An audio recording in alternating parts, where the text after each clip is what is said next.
你参加了一档亲子综艺，分别让80后、90后和你这个00后爸爸展示带娃技能。这天，幼儿园发出邀请函，原来是教育部门联合推出的亲子摆摊活动，但女儿兴致不高。哎，能摆什么？不就是让大人陪着小孩子过家家吗？没意思。你呵呵一笑，那你是想摆真摊儿？那当然，最好是真的能赚钱的那种。好，这件事情交给老爸，不过到时候你可别怕苦怕累。第二天，你早早给女儿做好早餐，鲜虾蔬菜粥品相还不错，弹幕纷纷称奇。我去，谁说00后带娃不靠谱的？你看人家厨艺一点不比80后差。哎，是在下肤浅了，要不是亲眼所见，我肯定以为这是他叫的外卖。弹幕还没飘完呢，叮咚一声，先生你好，外卖到了。妍妍刚喝完最后一口粥，爸爸这啥呀？哦，麻辣香锅和鸡腿堡。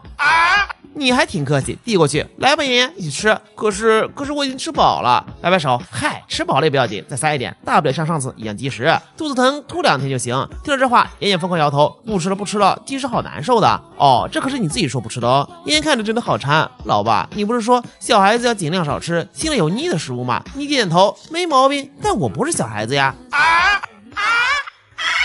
弹幕都炸了呀！好，这么玩是吧？刚刚还感动他起那么早做早餐呢，感情是抓紧把娃喂饱，自己都要美食是吧？爷爷好可怜，递了嘴边的美食不能吃，这一下你的支持率直接来到恐怖的20万票。育儿专家笑路好气，育儿带娃那么严肃神圣的一件事情，这个00后小凡居然如此胡闹，如此毫无章法，怎么还会有这么多人支持他？要真成了冠军，岂不是整个龙国的带娃方式都有可能被颠覆？天啊！不敢想象以后的年轻一辈会变成什么样子。等你吃饱喝足，把妍妍提起来放进3车斗里，你大学考不考得上我不知道，但今天的地瓜一定考得上。走，爸爸带你赚钱去。好耶，烤地瓜。导演有点懵，不是小凡，学校的活动是为了锻炼孩子的沟通能力、理财能力和情商之类的，你确定要带娃烤地瓜？你点头。我问你，烤地瓜是不是摆摊？是啊。烤地瓜跟人交流吗？要啊。烤地瓜需要收钱吗？没错啊。那这沟通能力、情商和理财能力不就都齐活了吗？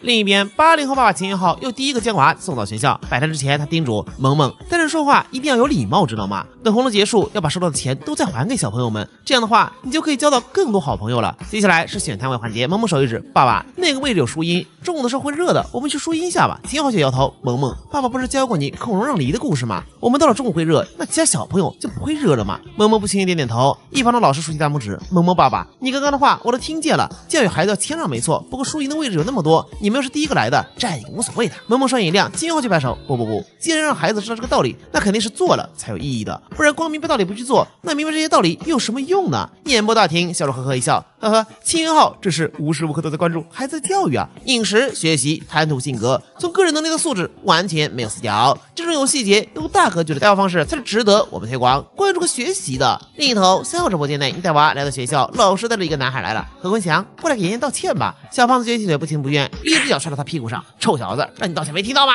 还欺负女同学，我不是教育你，就做一个绅士嘛。小胖子慌了，小妍妍对不起，我保证以后再也不欺负你了。老师态度有了，人家长态度也有了，不过你并没有急着开口替女儿说什么，而是看着她静静等待回答。妍妍一叉腰，好吧，既然你都挨揍了，那我就原谅你。其实更多生气的是老师昨天不公平的处理方式。现在小胖子道了歉，还被踹了一脚，他的气也消了，大大方方伸出手。对了，我今天卖烤地瓜，一会儿你过来找我，我免费送你一块。何坤想点点头，真的吗？我最爱吃烤地瓜了，我一定来。观众们纷纷感慨，这才是家长该做的事情，保护孩子，在孩子遭遇到不公的时候能站出来力挺，而不是闲着没事给孩子找亏吃。嗨，节目组是不是要组织一下换爸爸活动，让1号的萌萌也来体验一下摆摊带娃？另一头你们找摊位，你支起小摊，妍妍拿水盆洗地瓜，吭哧，端着小盆子去操场另一边接水，而你却支开躺椅，开摆。摄影大哥绷不住了，你就不去帮帮孩子？看把孩子累的。你呵呵一笑，大哥，我蹬了一路车很累的好吧？而且这个活动叫小摊主，我要是啥都承包了，那还不如让娃在家睡觉好了。看直播的观众们也麻了呀。很快，地瓜的香味弥漫四周，一下围上来好几位家长。老板，我们要买地瓜。你两手将女儿护至身前，买地瓜找摊主呀，我就是个打工的。往躺椅上一倒，这会儿闻着鲜味凑过的人越来越多，客人比地瓜多了好几倍。这会儿大家最关注的是小摊主妍妍会怎么应对这种火热前后场景。一开始小姑娘有点慌，但很快镇定下来，拿起小喇叭按下开关，排队，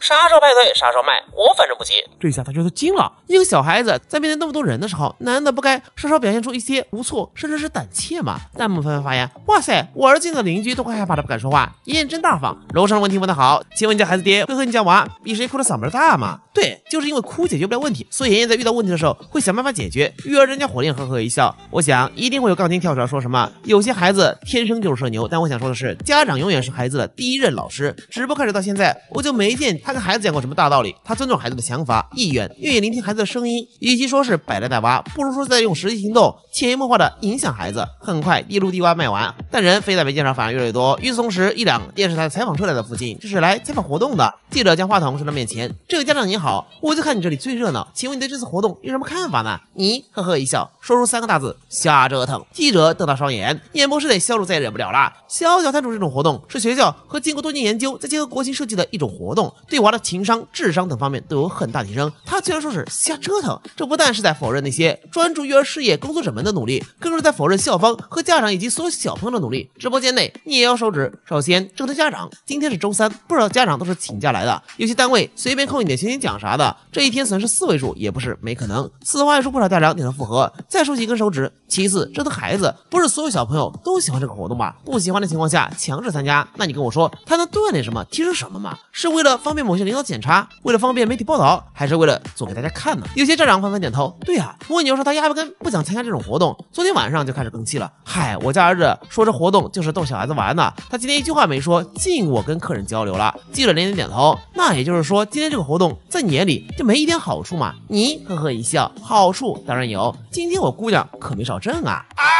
那想必在你心里一定有什么更好的方法可以取代类似的活动吧？毕竟想提高娃的各种能力本身是没错的。你摇摇头，你这个问题本身就很奇怪，我们为什么非要强迫孩子提升那些呢？这不是跟拔苗助长一个道理吗？这些东西根本不用刻意培养，只要给孩子一个良好的家庭环境就够了。就像你白天带孩子各种方式培养沟通能力，晚上回家后家长就当着孩子的面大打出手，怎么还能指望孩子拉架？到时候一句大人的事儿小孩别插嘴，你觉得帮孩子提升那点沟通能力有用吗？我觉得只要孩子每天都能开开心心，我们不该给他们太多压力，陪伴就好。此话一出，所有人都沉默了。是啊，就像孩子会慢慢长高一样，那些能力他们明明可以在生活中自己领悟的，潜移默化的影响似乎真的比刻意培养要好太多。不用给孩子太多压力，陪着他们那就够了。